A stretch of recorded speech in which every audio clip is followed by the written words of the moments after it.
Noong 1900 sa Paris, pumasok ang sugo ng hari sa isang bahay aliwan sa kabisera ng Pransya.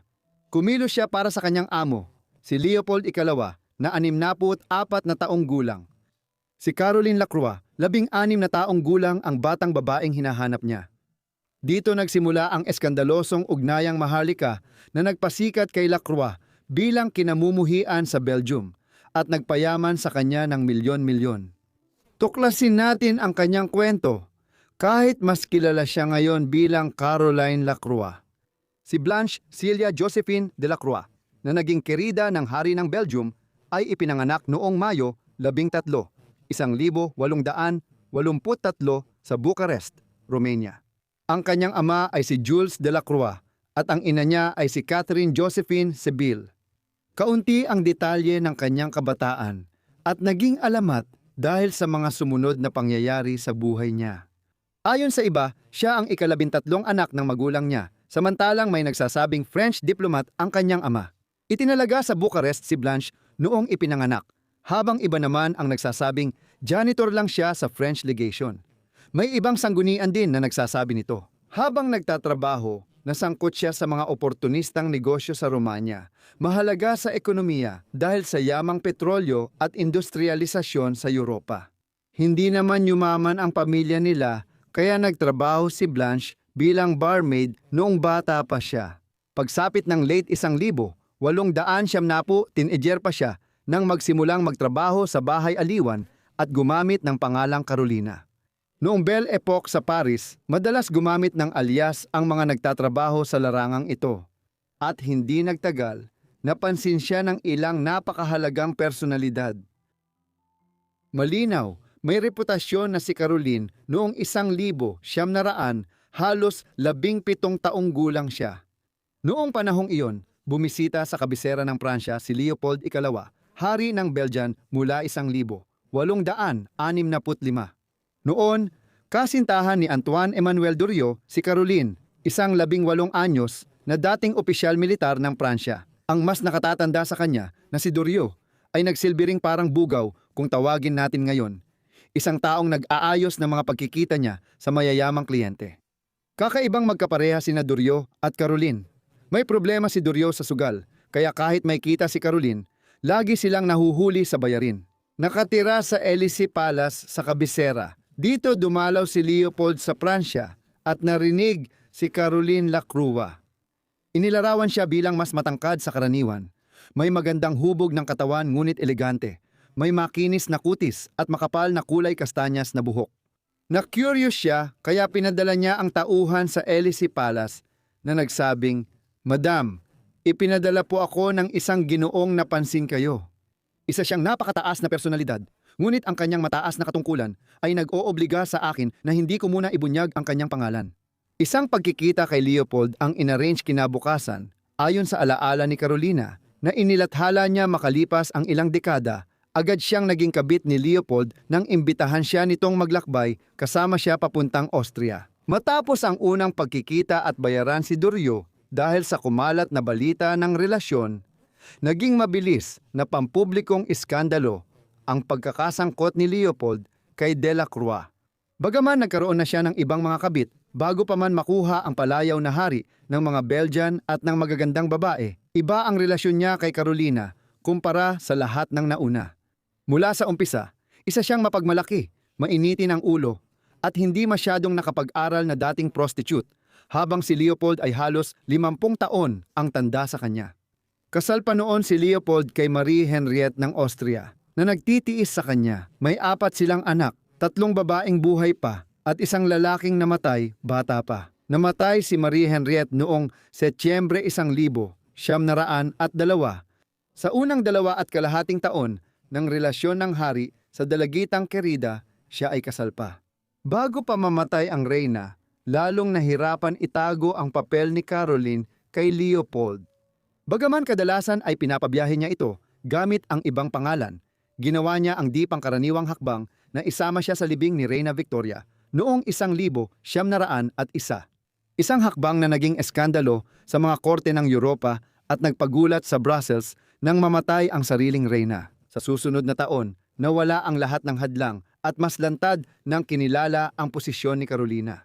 Nakakatawa dahil mas nabawasan ang kasikatan niya sa sariling bayan dahil sa hayagang pagpapakita ng kabit kaysa sa malulupit niyang krimen sa Congo, gaya ng makikita natin mamaya. Nagkaroon sila ng 2 anak. Noong Pebrero 1900 at 6 ipinanganak ang anak nilang si Lucien Felipe. Sumunod si Felipe Henry, pangalawang anak na lalaki, noong Oktubre 1907. Lumala ang relasyon nila dahil sa 2 anak na lalaki na ipinanganak sa labas ng kasal. Namatay ang nag-iisang anak ni Leopoldo sa unang asawa noong bata pa ito. Dahil bawal sa batas ng Belgium magmana ng trono ang babae. Nais niyang kilalanin ang kanyang mga anak mula sa relasyon niya kay Lacrua upang isa sa kanyang mga anak ay maaaring magmana sa kanya. Sa huli, hindi niya ginawa ito. Kaya nang namatay siya noong 1900 si Albert na pamangkin niya ang pumalit. May mga tsismis na palihim na pinakasalan ni Leopold si Caroline matapos mamatay ang kanyang asawa. Isang relasyon na naging iskandalo kahit hindi siya dating kurtisan at malaki ang tanda sa kanya. Ito ay dahil ang ganitong pagsasama ay tinatawag na morganatic na kasal o pag-aasawa ng magkaibang antas sa lipunan. Bagaman tinatanggap na ngayon ang ganitong kasal, noon ay inaasahan na ang kabiyak ng maharlika ay galing din sa maharlikang pamilya o pinakamataas na aristokrasya. Mas mababa pa rito ay labag sa kaugalian ng dinastiya at karaniwang tinututulan ng matindi. Lalo pang kumalat ang tsismis noong 1900 at 6 ng ilathala ng mga pahayagan sa mundo na nagpakasal na si Leopold kay Carolina. Halimbawa, pagkatapos ng Pasko, 1906 naglabas ang Star newspaper ng New Zealand ng artikulong ang morganatic na asawa ng pinuno ng Belgium.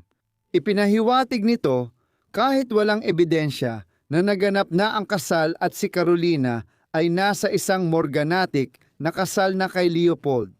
Nagpaplano siyang kilalanin ang mga anak niya bilang tagapagmana ng trono ng Belgium.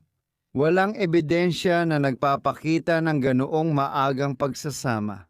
Si Carolina ay tuluyang nagtagumpay lamang na kumbinsihin si Leopold na pakasalan siya sa mga huling araw ng kanyang buhay. Lumabas ang tsismis ng kasal nila noong 1906 at 6 nang itinaas ng hari si Baroness Vaughan sa titulo matapos ipanganak ang kanilang unang anak na lalaki. Noong Pebrero, isang ekstraordinaryong hakbang ang ginawa na akala ng marami ay mangyayari lang kapag kasal na sila. Babalikan natin mamaya ang huling araw ni Leopold, pero unahin muna nating alamin ang tunay na kalagayan ng kanyang pamumuhay noong 1900. Noong panahong iyon, isa si Leopold sa pinakamayaman sa mundo. Ito ay dahil sa kanyang mga kolonya sa Afrika, sa kasagsagan ng Colonial Scramble for Africa. Nakontrol ni Leopold ang malaking bahagi ng Congo sa Kongreso ng Berlin noong 1884. Hindi tulad ng mga bansa gaya ng Britanya, Pransya, Alemanya at Italia na kumukuha ng mga kolonya sa buong kontinente noong panahong iyon. Ang Congo ay hindi naging kolonya ng Belgium. Sa halip, ito ay isang pribadong lupain na personal na pag-aari ni Leopold. Sa loob ng susunod na 24 na taon, masigasig niya itong pinaunlad bilang pinagkukunan ng mga hilaw na materyales tulad ng goma at garing. Ngayon, nabunyag na ang buong kalupitan ng kanyang pamumuno na nagpapakita na pinilit ni Leopold ang kanyang mga pribadong tauhan doon na magsagawa ng malawakang pagkaalipin at mga karumaldumal na gawain upang mapalaki ang kanyang kita. Sa proseso, naging labis siyang mayaman sa Belgium. Si Carolina ay agad na naging hindi popular nang lumabas na ang yaman mula sa Congo na kinukuha ni Leopold ay hindi napupunta sa bansa. Pinunduhan lang nito ang pribadong buhay niya. Sa batang babae na parang apo niya, si Carolina ang pinakanakinabang sa pandarambong. Binigyan siya ng malaking mansyon sa Brussels na may mga tauhan at marangyang taguan sa French Riviera, ang Villa La Leopolda.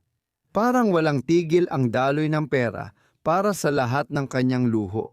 Habang namimili at naglalakbay kasama ang hari sa Europa, nagreklamo siya na napuputol ang pamimili sa Brussels dahil sa tren. Kaya pinaantala ng hari ng 1 oras ang express service para mas huli ang alis papuntang Larkin, kung saan naroon ang kanyang mansyon. Ang lahat ng ito ay perang nakuha mula sa mga krimen ng mga opisyal ni Leopold sa Congo. Dahil dito, Nakilala siya agad bilang reyna ng Congo.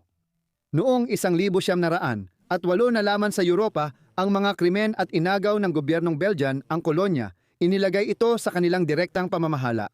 Kahit mayaman na siya dahil sa kasintahan, patuloy pa ring nakikita ni Caroline ang dating bugaw niyang si Antoine Emmanuel Durieux. Sinundan siya sa Brussels at namuhay roon gamit ang perang galing kay Caroline. Minsan-minsan, nakikitang pumapasok at lumalabas sa bahay ni Caroline. At ang mga pagtatangka niyang pagtakpan ito sa pagsasabing kapatid niya si Antoine Emmanuel ay tumagal lang ng kaunti. Di nagtagal, napansin ni Leopold na may nangyayari at lalo siyang nagselos. Matapos siyang kumprontahin, iniutos ni Leopold na alisin ang mga harang sa pagitan ng bahay ni Caroline at ng palasyo niya para direktang makita at mabantayan si Caroline at ang sinumang bibisita sa kanya. Sa patuloy niyang pagbabantay.